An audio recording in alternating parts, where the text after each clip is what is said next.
My name is Devin Miller. I am CEO and one of the 3 co-founders of SecureSave. So SecureSave is workplace emergency savings. We help employers of any size launch an emergency savings program to their employees. And so think of it like a 401k or a health savings account, where you get a free emergency savings account as an employee that's linked to payroll. It's totally automated. And the best part is that you get an extra incentive, again, kind of like a 401k from your employer. And about 60% of employees use the product, and it makes a big improvement on retention, recruiting, financial well-being, and actually even productivity for employees at work.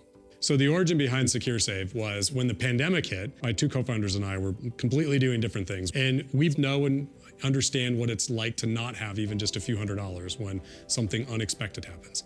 And when the pandemic hit, millions of people were unfortunately reminded what it's like to not have even $1,000 when things go wrong. And we felt like it was a great mission, and unfortunately, in a weird way, great timing, to try and reintroduce the idea of emergency savings to people, and to finally try and help close that savings gap and help people be prepared for the unexpected. So part of why we were excited to do this, personally, it really resonates with Bassam and I and Susie, the 3 co-founders. But this problem is pervasive. People have been stressed over their finances for decades. The savings rate in the US has continued to decline. And you would think, why can't people just save on their own? But they can't and they won't. And so you really need a technology solution, and you need to kind of reinvent this idea of what is emergency savings, and that's what we've tried to do.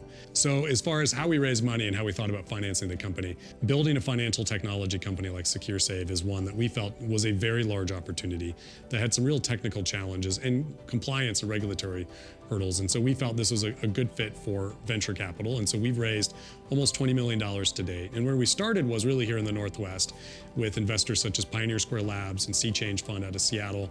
We also work with Ignite and Kickstarter here in the Spokane area, as well as angel investors all around. Why did I choose to build in Spokane? So I'm from the Seattle area originally, grew up out there, and my wife and I both have done a lot of entrepreneurship stuff over the years. As our kids were getting older, and as we were kind of thinking about the next stage of company building and family development and just building our life, we were really drawn to Spokane for a bunch of different reasons, both personally for our kids.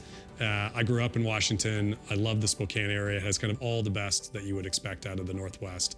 And from an entrepreneurship standpoint, it reminded me of what Seattle and that area was when I was kind of going through my earlier entrepreneurial journey. It was a very diverse background of companies and sizes and scales. It was very easy to kind of get connected with different folks. It felt like a great place to kind of just build, but also enjoy life and build a family. I think for me, it's a great place to really put down deep community roots and build companies for a long period of time.